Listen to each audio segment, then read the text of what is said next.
and welcome to today's morning message. Today's message is about what you need to hear. The way that this works is I channel messages 4 times a week and I share them online just in case we happen to be on the same vibe, needing the same advice, having the same questions, all that good stuff. And what helped me will also help you. Just in case you're new here, these are readings that I have written over on Medium, and I turn them into videos in case you're like me in the way that you like to listen to this kind of stuff while doing any sort of bilateral movement, which is movement on both sides of your body, so that you can more effectively rewire your subconscious mind. If that is you, I need you to know that I am literally reading the reading that I wrote for Medium. So if I'm looking down here, it's because my computer's right here. Got it? We're on the same page. All right. So, what message do you need to hear today? Our first card is the Devil reversed. And this is kind of a tricky energy to explain, so I have to pull in an example. Let's say that you used to be a nail biter, and this was always kind of a throwaway fact about you. And a while back, you really saw just how ugly and nasty nail biting made your hand look. Like, really saw. And that bothered you deeply. So you went and you bought some nail polish that tastes really bad, or you put some gel nails on so that you couldn't bite your nails, or you asked all your friends, like, hey, if I'm biting my nails, like, please smack my hand away. And your nail biting became a huge focus in your life. Because of that, it felt like an enormous problem because you were energetically feeding it a ton. Then you moved into the next phase, which naturally is detachment. Other problems basically started being the priority, and the nail biting kind of moved to the side. It wasn't that you no longer wanted to have beautiful nails, but more so that you stopped beating yourself up about not having them yet. And that brings us up to speed. This card says you're finally kicking those bad habits that you've noticed in yourself because you stopped energetically feeding the assumption of a problem. Not that you've stopped having a problem, but you stopped focusing on the I have a problem, I can't solve energy. So the knot loosened, the blockage began clearing, and you forgot you even had this seemingly unsolvable problem to begin with. Now that you're detached, it's much easier to slip out of that dress and into the next. That's where you're at right now. That's your strongest energy today. You're tired of running around in circles, not in the sense that you were secretly peeved to be able to complain, like, oh, I'm just so tired, but like actually tired, like getting sick of your own shit tired. It's not about the performance of efforting too much. It's a personal kind of tired. Like you hear your inner voice complaining and you just roll your eyes really hard at yourself.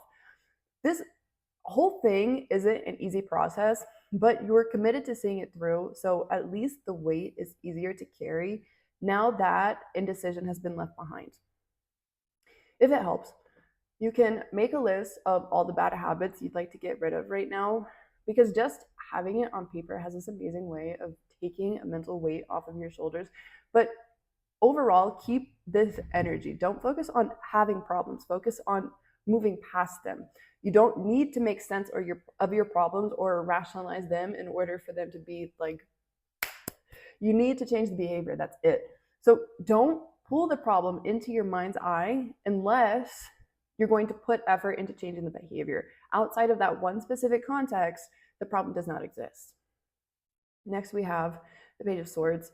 This sequence is a little funny to me because looking at all of the cards, it seems like the first card was like, hey, like, wanted to let you know you're making good progress, keep doing what you're doing. And then the second card is like, you need to feel better about yourself, so here's some compliments. And then all the rest of the cards just seem like miscellaneous advice and guidance. So we're going to get to that. But first, we have to make a pit stop and make you feel like an incredible person. You are naturally a bright and alert person. You never run out of ideas, and maybe you sometimes doubt the ideas you have and they don't survive long enough to be shared, but the core remains the same. You are an unstoppable idea generator, and you're curious. You're always asking questions. And this energy reminds me of something that my mom loves to say about me, which is that I didn't speak until I learned how to say, what's that? And as soon as I did, it was all that I said.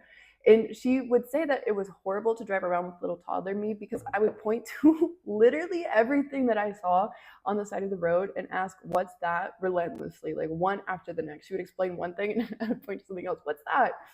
You've got that same kind of energy around you, especially right now. You're gifted with a sharp tongue and a quick wit, and you're excellent at communicating in just about every sense of that word.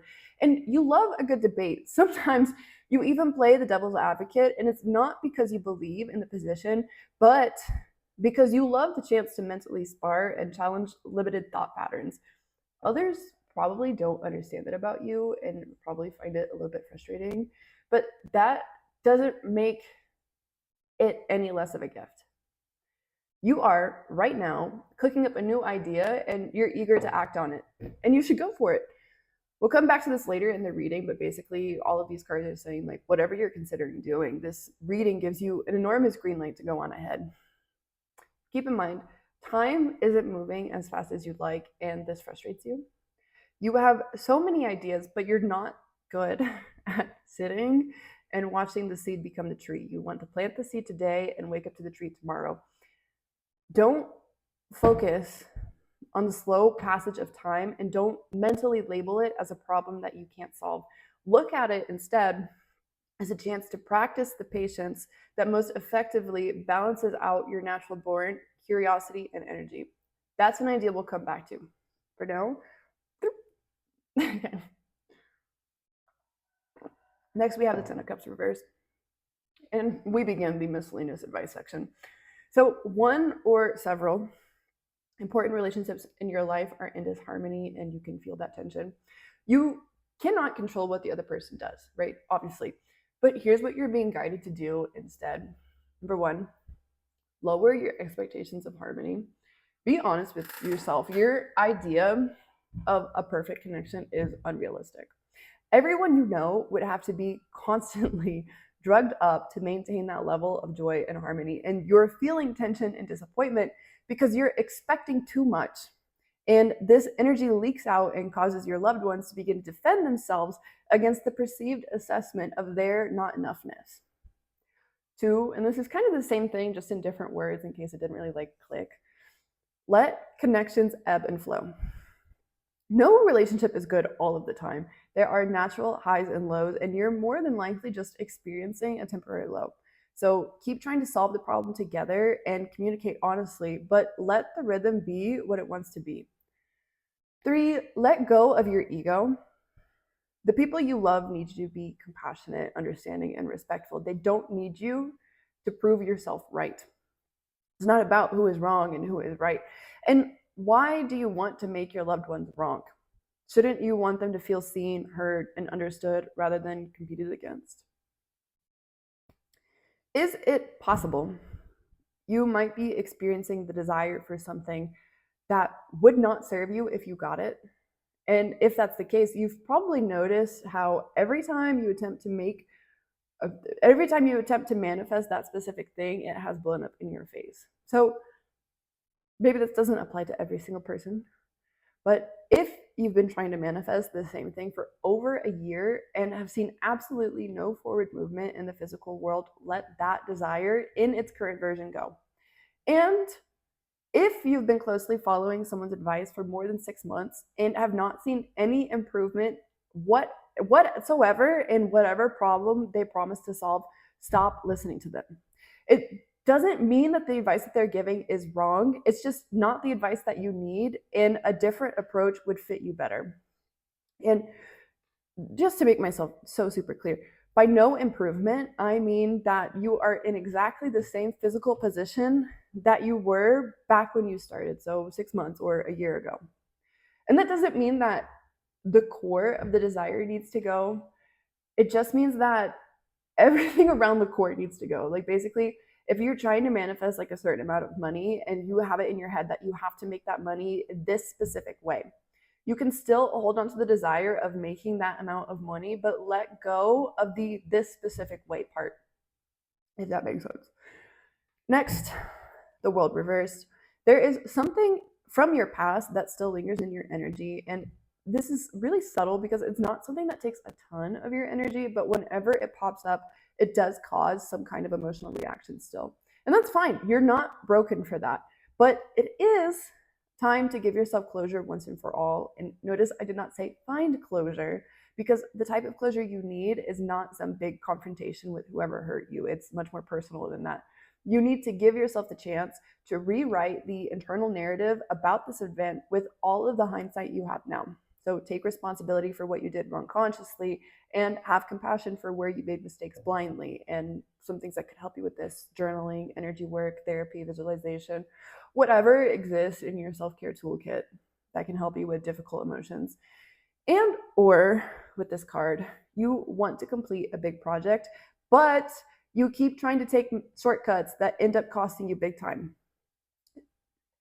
And you need the trials you'll face along the way so that you can shape yourself into the person you need to become in order to hold that success, right? So all of these challenges that you're trying to avoid are the exact thing that you need to go through in order to become the person capable of living the life that you want to live. Plus, the harder the journey, the sweeter the victory, right? So this energy makes me think of a conversation I had with my landlord a couple of weeks ago. One of our pipes burst, so we called him up and he came to check it out. He told us that when he built this house a couple of years back, he bought the cheapest pipes available and this saved him like $500. Now he's looking at $800 in damage, and he has to go and buy the expensive pipes and replace all of the pipes. The exact pipes that he tried to pinch penny on and save $500 on. That's what happens when you take a shortcut. Nothing beats a job well and thoroughly done. So take a beat, recharge, slow down so that you can speed up. And remember that life is wonderful. The journey is wonderful, but only if you're willing to set aside your ego and look at all of it from that angle.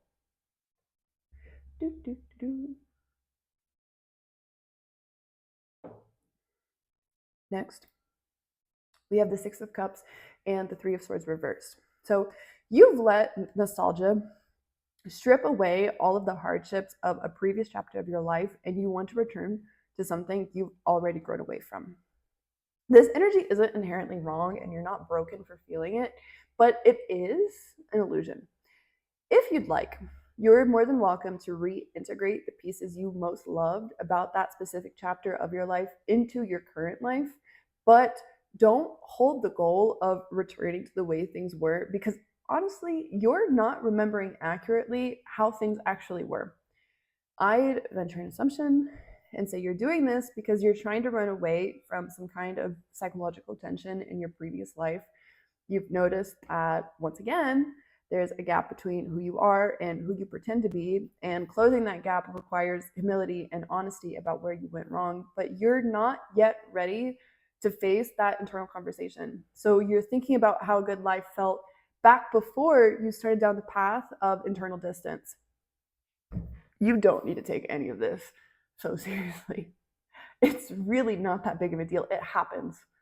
You'll grow closer to yourself again, which is a blessing. And honestly, the act of growing closer to yourself is such a beautiful journey every single time you take that journey. And after, you'll grow away from yourself again, and you'll have to grow your way back to who you are. That is the cycle. It never ends. You're always somewhere on that cycle. So now you're ready to loop back around to self-discovery. Perfect. I hope you enjoy the ride. I'm sure it will be a gorgeous journey. Stop trying to make logical sense out of everything that went wrong in this recent chapter of your life. Shit went wrong. That's fine. It doesn't have to fit neatly on the page. A better question would be, have you already felt everything there is to be felt about all of these moments you're feeling so nostalgic about? Probably not. So let yourself cry about it and get it all out and stop beating it around in the mental batting cage. Okay. We only have 2 more sections. Let's go. Okay. Our next section is the Magician and the King of Pentacles combined. With this, our miscellaneous advice section is over and we get back to the bigger picture type message. You are ready to move forward. If you use all of your internal resources and combine them with your external resources and sprinkle in a heavy dose of the power of desire, you have right there the recipe for gold. That is alchemy. And I don't mean to sound like too cliche or too like horoscopy, but right now is a very fertile time to take action. But the name of the game is one day at a time. So slow and steady will win this race. Dream big, but plan for the day-to-day responsibilities. And assume that you'll be successful. And by that, I mean stop checking to see if the success has come in yet. If you truly assume that you will be successful, it does not matter how successful you are today. You know eventually you will be successful. So loosen your grip. You've put bread in the oven and you're opening the oven every single minute to see if the bread is baking. It's not going to bake because the oven needs to be closed in order to get hot enough to bake the bread. So loosen your grip, lose yourself and your ego in the work of one busy day after the next, and let it go. Enjoy yourself, dude. It does not have to be so heavy. Our final section technically it's two sections in one, but I'm gonna count it as our final section. I pulled 2 more cards because honestly I had some space left over on the page.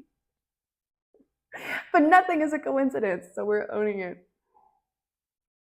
Okay, so I pulled overall energy just to get a sense of like all in all, like what do you need right now? And then the back of the deck card. The back of the deck card is the underlying subconscious energy that ties together all of the other messages. So overall energy, we got the star, which is such a wonderful card. It means hope, renewed power, renewed faith, all that wonderful things. So you are allowing yourself to see blessings again. The blessings aren't anything new, but your perception of them is, and that's great. Lean into that energy. This energy follows an era of psychological tension. You were hyper aware of not being who you want to be and where you want to be that person. And a ton of your energy was going into the perception of that problem. This deeply affected how you saw the world and how you interpreted the events of your life. Now, you stepped outside of the mess for some fresh air and you're looking over at the meadow on the other side of the road and you're debating if you should go play in it, and you absolutely should. Stop taking everything so damn seriously. It's truly not that deep. You can let it all go at once and it would not fuck up a single thing in your life. The only thing you're missing right now is courage. The universe never stopped blessing you, and in fact, this new idea you're cooking up has officially received life's blessing. If you're willing, you can declare yourself officially graduated from this most recent hardship. And remember that hardship in itself helps you more deeply recognize your strength, resilience, and power. So, can you take a moment to appreciate those sides of you, how you carried yourself through this mess?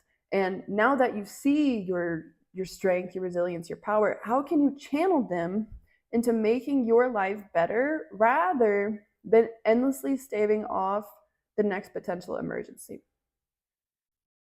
Finally, we have the back of the deck. I gotta drink water. I don't know if you've talked for like, it's gotta be like 20 minutes, right? 20 minutes straight. Oh my gosh. The water is so good. Just a real quick fun fact. I live in Brazil, right? They call fresh water sweet water.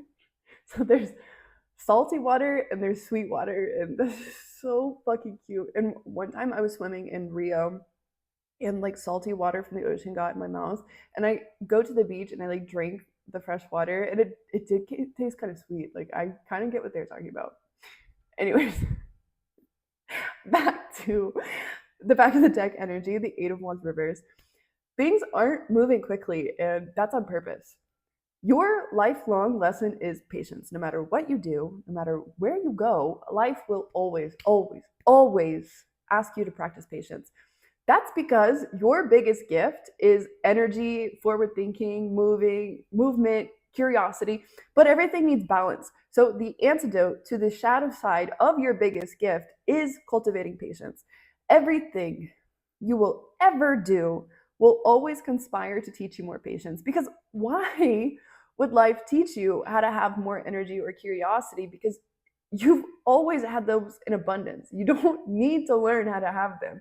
You need to learn how to balance it out with patience. So stop crying over spilt milk and stop thinking 6 months down the line. Concern yourself with today's problems and trust that tomorrow's version of you will be well equipped to solve tomorrow's problems. Trust the universe. You having the humility to admit your heart's desires sets the GPS. Now your work is trusting that the path you're on, no matter how it appears, is the most effective route from where you're at to where you want to go, even if that means it goes straight over a mountain range. So let yourself fall into the flow of trust in a higher power. And congrats, your journey is accounted for. Now fall back into it. Lose yourself in the process and merge your soul with whatever you're creating, and let your creation be an extension and expression or a window into your soul. And have no shame. Let go of the illusion that you could possibly have any control over anything, and keep looking for clever ways to get over those mountains as quickly as possible. That's all I have for you today. If you want some more of this energy right now, you can check out the links down below, or you can subscribe and get this straight in your inbox 4 times a week. Thank you so much for listening. I really hope that this was helpful. And again, if any of this resonated with you, the easiest way that you can, give something back to me, let's say law of equivalent exchange here, would just be interact with this video in whatever way feels comfortable to you. That's all that I could really ask of you. Yeah. Have a great day.